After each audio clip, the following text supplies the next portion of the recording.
Di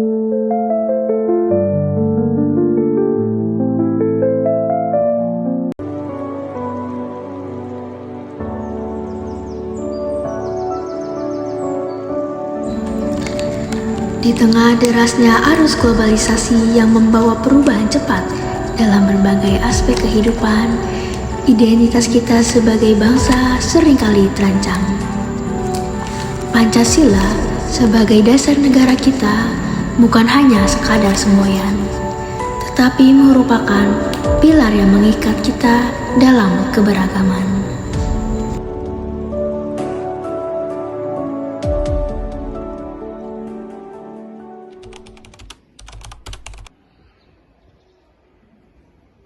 Hai guys, selamat siang.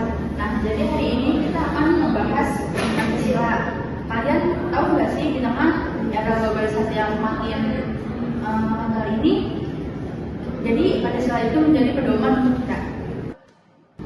Jadi Pancasila itu bukan hanya sekadar teks di undang-undang saja, tapi Pancasila teks yang kita pelajari di kehidupan sehari-hari.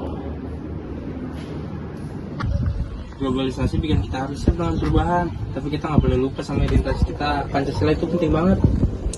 Bener kata Budi, ketika ngajari sejarah aku juga selalu bilang kalau Pancasila itu jati diri kita. Jadi di era sekarang itu kita perlu saling menghormati supaya kita kuat.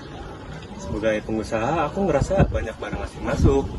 Kita perlu bikin produk lokal yang punya nilai Pancasila. Misalnya produk yang mencerminkan budaya kita. Teman-teman, jadi hari ini kita akan membahas Pancasila. Jadi dari kalian, apakah ada yang punya ide? Kita bisa mulai dengan produk lokal dengan membeli makanan atau barang UMKM. Itu tuh udah termasuk nasionalisme loh. Tapi kadang produk luar tuh lebih kece. Ya gimana ya? Agar kita tuh bisa membuat produk lokal jadi lebih menarik. Jadi itu tuh tantangan buat kita. Tapi kita bisa gak sih kolaborasi sama influencer biar mereka tuh mempromosikan barang-barang UMKM di sosial media. Yo guys, hari ini aku mau bahas kenapa kita harus bangga sama produk lokal. Kita bisa tunjukin ke dunia kalau Pancasila itu masih hidup di era global ini. Maka dari itu kita harus support UMKM.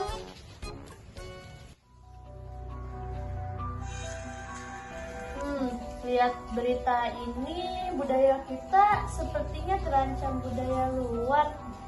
Dan kita sebagai generasi muda harus ingat bahwa kita harus membawa Pancasila ke depan untuk lebih maju. Oke guys, jadi kita sepakat ya kalau Pancasila dan nasionalisme itu penting banget untuk menghadapi globalisasi. Nah, setuju. Ayo kita bersama-sama bikin kegiatan kreatif mulai dari hal kecil seperti promosi produk lokal di sosial media. Kita bisa bikin komunitas yang fokus ke hal itu biar semakin banyak orang yang sadar. Jangan lupa, kita juga harus edukasi orang lain tentang pentingnya Pancasila. Kita bisa tunjukin kalau jadi anak muda itu bisa tetap keren tapi tetap cinta tanah air.